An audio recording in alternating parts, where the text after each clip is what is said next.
नमस्कार दोस्तों, study with ओझा में आपका बहुत बहुत स्वागत है। दोस्तों कैसे हैं आप लोग? आई होप अच्छे होंगे। दोस्तों हमेशा की तरह एक और वीडियो के साथ हाजिर हूँ, टॉप 10 सीरीज के साथ, जो कि आपके एग्जाम के लिए काफ़ी इंपॉर्टेंट है। तो चलते हैं, देखते हैं कि आप लोग की यूपीएसआई या फिर यूपी ट्रिपल एस पेट हो गया या फिर एसएससी जीडी की तैयारी कैसे चल रही है और आप लोग जीके के टॉप 10 क्वेश्चनों में से कितने क्वेश्चन का आंसर कर पाते हैं। वीडियो के लास्ट में आप अपना स्कोर हमें कमेंट बॉक्स के माध्यम से बता सकते हैं। तो चलते हैं, टेस्ट को शुरू करते हैं और देखते हैं आज का पहला क्वेश्चन क्या है। पहला क्वेश्चन है, उत्तर प्रदेश का निम्न में से कौन सा मुख्य शास्त्रीय नृत्य प्रकार है? तो ऑप्शन ए है कुचिपुड़ी, ऑप्शन बी है कथक, ऑप्शन सी है भरतनाट्यम, ऑप्शन डी है कथकली। तो इस क्वेश्चन का राइट आंसर बताने के लिए आप लोगों के पास 5 सेकंड का टाइम है और ज़्यादा टाइम चाहिए तो वीडियो को पॉज कर लेना। तो फटाफट क्वेश्चन नंबर 1 का राइट आंसर बताइए क्या होगा। तो दोस्तों इस क्वेश्चन का राइट आंसर जानने से पहले हम आप लोगों को पता होगा दोस्तों कि शास्त्रीय नृत्यों की संख्या टोटल कितनी है। तो याद रखना 8 है टोटल, जिसमें से यहाँ पे बात हो रही है दोस्तों क्वेश्चन में उत्तर प्रदेश का शास्त्रीय नृत्य कौन सा है। तो याद रखना ऑप्शन नंबर बी यानी कि कथक इसका राइट आंसर होगा। और इसी के साथ ऑप्शन नंबर ए यानी कि कुचिपुड़ी, ये कहाँ का शास्त्रीय नृत्य है? तो याद रखना ये आंध्र प्रदेश का है। इसी के साथ भरतनाट्यम कहाँ का है? तो भरतनाट्यम आपका हो गया तमिलनाडु का। और यहीं पे जो कथकली है यानी कि कथकली कहाँ का शास्त्रीय नृत्य है? तो याद रखना यह है केरल का। ठीक है, तो चलते हैं क्वेश्चन नंबर 2 की ओर। क्वेश्चन नंबर 2 है, उत्तर प्रदेश में कितने प्रशासकीय मंडल हैं? तो फटाफट ऑप्शन ए देख लेते हैं। ऑप्शन ए है 18, ऑप्शन बी है 16, ऑप्शन सी है 20, ऑप्शन डी है 22। तो क्वेश्चन नंबर 2 का राइट आंसर आप लोग जल्दी से बताइए दोस्तों कि इसका राइट आंसर क्या होगा। तो चलते हैं दोस्तों, क्वेश्चन नंबर 2 का राइट आंसर जान लेते हैं। इसका राइट आंसर जाता है ऑप्शन नंबर ए, जो कि बिल्कुल करेक्ट है, यानी कि 18। दोस्तों याद रखना उत्तर प्रदेश में टोटल मंडलों की संख्या कितनी है? तो 18 है। अगर आपसे डिस्ट्रिक्ट पूछ ले यानी कि जिला पूछे तो जिलों की संख्या कितनी है? तो 75। तो चलते हैं दोस्तों क्वेश्चन नंबर 3 की ओर। क्वेश्चन नंबर 3 है, निम्न में से कौन सा महासागर विश्व में अत्यधिक बड़ा है, यानी कि सबसे बड़ा महासागर कौन है? तो 4 ऑप्शन है। फटाफट क्वेश्चन नंबर 3 का राइट आंसर बताइए क्या होगा।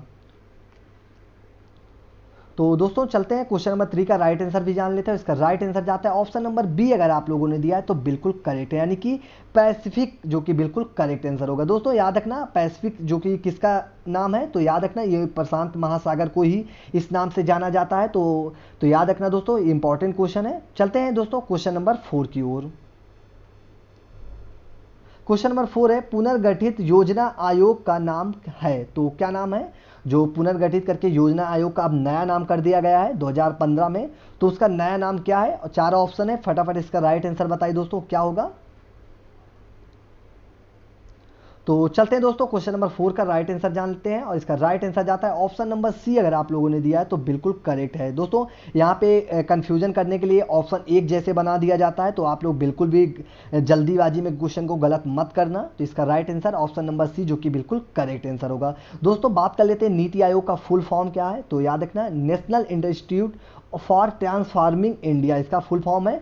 और दोस्तों इसी के साथ आप लोग ये भी याद रखना कि इस नई संस्था को थिंक टैंक के रूप में भी वर्णित किया गया है। ठीक है, चलते हैं क्वेश्चन नंबर 5 की ओर।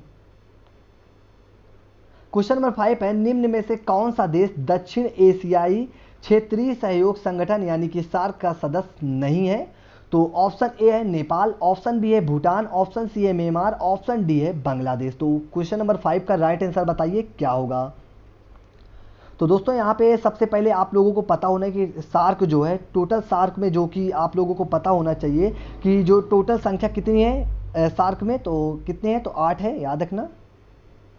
कौन कौन से? तो भारत, पाकिस्तान, बांग्लादेश, श्रीलंका, नेपाल, मालदीव, भूटान और अफगानिस्तान। तो टोटल संख्या 8 हो गई। और यहाँ पे ऑप्शन सी जो है यानी कि म्यांमार सार्क का सदस्य देश नहीं है। तो इसी के साथ दोस्तों आप लोग ये भी याद रखना, सार्क की जो स्थापना हुई थी वो कब हुई थी? तो 8 दिसंबर 1985 को इसकी स्थापना की गई थी। चलते हैं क्वेश्चन नंबर 6 की ओर। क्वेश्चन नंबर 6 है, एफडीआई का विस्तारित रूप है? तो यानी कि आपसे पूछ रहा है कि जो एफडीआई का फुल फॉर्म क्या है। तो 4 ऑप्शन है। फटाफट इसका राइट आंसर बताइए दोस्तों क्या होगा। तो क्वेश्चन नंबर 6 का राइट आंसर जाता है ऑप्शन नंबर सी। अगर आप लोगों ने दिया है तो बिल्कुल करेक्ट है, यानी कि फॉरेन डायरेक्ट इन्वेस्टमेंट, जो कि बिल्कुल करेक्ट आंसर होगा। दोस्तों बात कर लेते हैं एफडीआई क्या है। तो एफडीआई जो कि समान भाषा में एक देश की कंपनी द्वारा दूसरे देश में किया गया निवेश, प्रत्यक्ष विदेशी निवेश, यानी कि एफडीआई कहलाता है। ठीक है, चलते हैं क्वेश्चन नंबर 7 की ओर।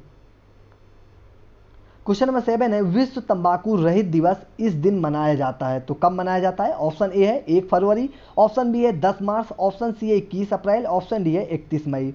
तो विश्व तंबाकू रहित दिवस किस दिन मनाया जाता है और इसकी शुरुआत कब से हुई थी? ये भी आप लोग बताइएगा, क्योंकि एग्जाम में आपसे ये भी पूछ सकता है, क्योंकि आजकल आप इजी आपसे ऐसे नहीं पूछता है, एग्जाम में आपको थोड़ा घुमाने के लिए पूछ सकता है कि इसकी शुरुआत कब से हुई थी। तो याद रखना, इसका राइट आंसर सबसे पहले जानते हैं, तो इसका राइट आंसर होगा ऑप्शन नंबर डी, यानी कि 31 मई को विश्व तंबाकू रहित दिवस मनाया जाता है। और साथ ही साथ आप लोग ये भी ध्यान देना कि WHO के सदस्य देशों द्वारा वर्ष 1987 से प्रत्येक वर्ष तंबाकू निषेध दिवस मनाया जाता है 31 मई को। चलते हैं क्वेश्चन नंबर 8 की ओर। क्वेश्चन नंबर 8 है, चौरी चौरा घटना इसी दिन घटी थी, तो किस दिन घटी थी चौरी चौरा कांड? फटाफट बताइए दोस्तों, काफी इंपॉर्टेंट क्वेश्चन है। तो क्वेश्चन नंबर 8 का राइट आंसर जाता है ऑप्शन नंबर बी, जो कि बिल्कुल करेक्ट है, यानी कि 5 फरवरी 1922 को चौरी चौरा कांड जो कि घटित हुए थे। बात करें दोस्तों, ये कांड कहाँ पे हुआ था? चौरी चौरा कांड जो कि हुआ कहाँ था? तो याद रखना, यूपी के गोरखपुर जिले में स्थित एक कस्बा था, जहाँ पे 4 फरवरी 1922 को स्थानीय पुलिस और क्रांतिकारियों के बीच एक संघर्ष हुआ था, जिसमें कि टोटल 22 कर्मियाँ, जो 22 पुलिसकर्मियाँ थे, उनके जिंदा उनको जला दिया गया था। इसी घटना के बाद जो गांधी जी थे, उन्होंने क्या कर दिया था? सविनय अवज्ञा आंदोलन को स्थगित कर दिया गया था। ठीक है, याद रखना, कभी कभी आपसे क्वेश्चन पूछता है कि किस कांड के बाद सविनय अवज्ञा आंदोलन गांधी जी ने स्थगित कर दिया था, तो याद रखना चौरी चौरा कांड। चलते हैं क्वेश्चन नंबर 9 की ओर। क्वेश्चन नंबर 9 है, चंद्रगुप्त द्वितीय के समय कार्यकाल में निम्न में से किसने भारत का दौरा किया था? तो किसने किया था? 4 ऑप्शन है, फटाफट क्वेश्चन नंबर 9 का राइट आंसर बताइए।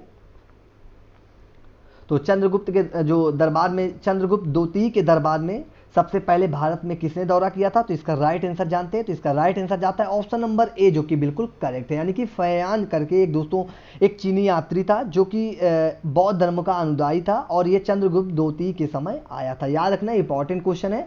चलते हैं क्वेश्चन नंबर 10, जो कि आज का हमारा लास्ट क्वेश्चन होगा, देख लेते हैं। क्वेश्चन नंबर 10 है, संविधान के उल्लंघन के लिए राष्ट्रपति के विरुद्ध अभियोग कार्रवाई किसमें शुरू की जा सकती है? ऑप्शन ए है लोकसभा से, ऑप्शन बी है राज्यसभा से, ऑप्शन सी सदन के किसी भी सदन से, संसद के किसी भी सदन से, ऑप्शन डी है उच्चतम न्यायालय से।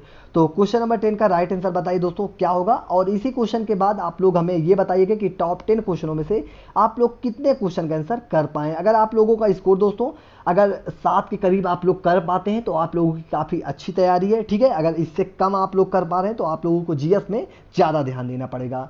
तो चलते हैं क्वेश्चन नंबर 10 का राइट आंसर जान लेते हैं। इसका राइट आंसर जाता है ऑप्शन नंबर सी, जो कि बिल्कुल करेक्ट है, यानी कि संसद के किसी भी सदन द्वारा राष्ट्रपति के विरुद्ध अभियोग कार्रवाई शुरू की जा सकती है। ठीक है, लेकिन इसके लिए आप लोग ध्यान देना दोस्तों कि इस प्रस्ताव को सूचना जो कि राष्ट्रपति को 14 दिन पहले देना आवश्यक होता है। ठीक है, तो दोस्तों इसी के बाद हमारा वीडियो समाप्त हुआ। अगर आप लोगों को वीडियो अच्छा लगा हो तो लाइक, शेयर और कमेंट करना ना भूलें, और चैनल में नए हैं तो चैनल को प्लीज़ सब्सक्राइब कर लें, और वीडियो में कोई भी प्रकार का आप सुझाव अपना देना चाहते हैं तो प्लीज़ आप अपने कमेंट बॉक्स के माध्यम से दे सकते हैं। वीडियो देखने के लिए थैंक्स फॉर वॉचिंग। जय हिंद।